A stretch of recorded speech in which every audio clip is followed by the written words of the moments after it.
ఉత్తరప్రదేశ్‌లోని రిషికేశ్‌లో ఉన్న ఎయిమ్స్‌లో ఓ పరీక్షా కేంద్రంలో విద్యార్థులు పరీక్షలు రాస్తున్నారు.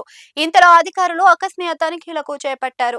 దీంతో సిబ్బంది సాధారణ భద్రతా తనిఖీలు చేపట్టింది. ఈ క్రమంలో విద్యార్థులంతా లైన్‌లో నిలబడి ఉండటం వీడియోలో చూడవచ్చు. ఓ సెక్యూరిటీ గార్డ్ మెంటల్ డిటెక్టర్‌తో చెకప్ చేసే క్రమంలో ఒక విద్యార్థి చెప్పులు విప్పమన్నాడు. అతడి చెప్పులు చేతిలో పట్టుకొని చూడగా మొదట అనుమానం రాలేదు. అయితే రెండోసారి మాత్రం అతని రెండో చెప్పు కూడా విప్పమన్నాడు. ఆ చెప్పును తెరిచి చూడగా అరికాలు భాగంలోని లోపల 2 చాంబర్లు ఉండటం గార్డ్ గమనించారు. ఒక చెప్పుకు మాత్రమే ఇలాంటి ఫెసిలిటీ ఉంది. మరో చెప్పు సాధారణంగానే ఉంది. దీంతో అతడు ఆ చెప్పు చేతిలోనికి పట్టుకొని కింద ఉన్న క్రాక్స్ ను పట్టి లాగగా దాని కింద స్మార్ట్ ఫోన్ ఉండటం గమనించాడు. చెప్పులో ఫోన్ దాచి పట్టుపడకుండా ఉండేందుకు ఈ సెటప్ చేసినట్లుగా కనిపించింది. ఆ తర్వాత గార్డ్ కెమెరా వైపు చెప్పును పైకి ఎత్తి చూపించి చెప్పులో దాచి ఉన్న ఫోన్ ను స్పష్టంగా చూపించాడు. చుట్టూ ఉన్న విద్యార్థులు ఈ దృశ్యాన్ని చూస్తూ షాక్ కు గురవడం వీడియోలో చూడవచ్చు. పట్టుబడిన తర్వాత సదరు విద్యార్థి కాస్త తడబడినట్లుగా కనిపించింది. వీడియోలో మనం అది చూడవచ్చు.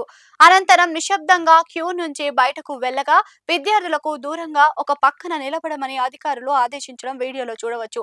దీంతో ఆ సంస్థ క్రమశిక్షణ చర్యలకు ఉపక్రమించింది. మంగళవారం మార్చి 17న పరీక్ష జరుగుతున్న సమయంలో చేపట్టిన తనిఖీలో ఈ సంఘటన చోటు చేసుకుంది. ఎంబీబీఎస్ సెకండ్ ఇయర్ వార్షిక పరీక్షలు ఈ ఏడాది మేలో జరుగుతున్నాయి.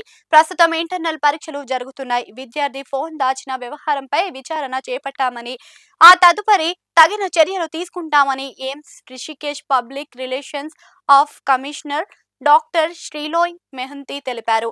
ఈ ఘటనకు సంబంధించిన వీడియో సోషల్ మీడియాలో వైరల్ గా మారింది. వైరల్ అయిన ఈ వీడియో చూసిన నెటిజన్లు మోసం చేయడానికి కొంతమంది అభ్యర్థులు ఎంతకైనా తెగిస్తారు అని ఆందోళన వ్యక్తం చేశారు. ఇలాంటి చర్చలు, పోటీలు పరీక్షల సమగ్రతను దెబ్బతీస్తాయని, నిజాయితీ గల అభ్యర్థులను నష్టం కలిగిస్తాయని పలువురు అభిప్రాయపడ్డారు.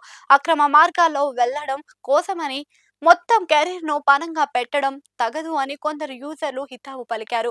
మరికొందరు ఇలా కాపీ కొట్టడానికి నిరోధించడానికి కఠినమైన చట్టపరమైన చర్యలు తీసుకోవాలని డిమాండ్ చేస్తున్నారు. ఇలాంటి ఘటనలే విద్యార్థి అర్హతలను, విశ్వసనీయాన్ని దెబ్బతీస్తాయి అని ఆందోళన కూడా వ్యక్తం చేస్తున్నారు.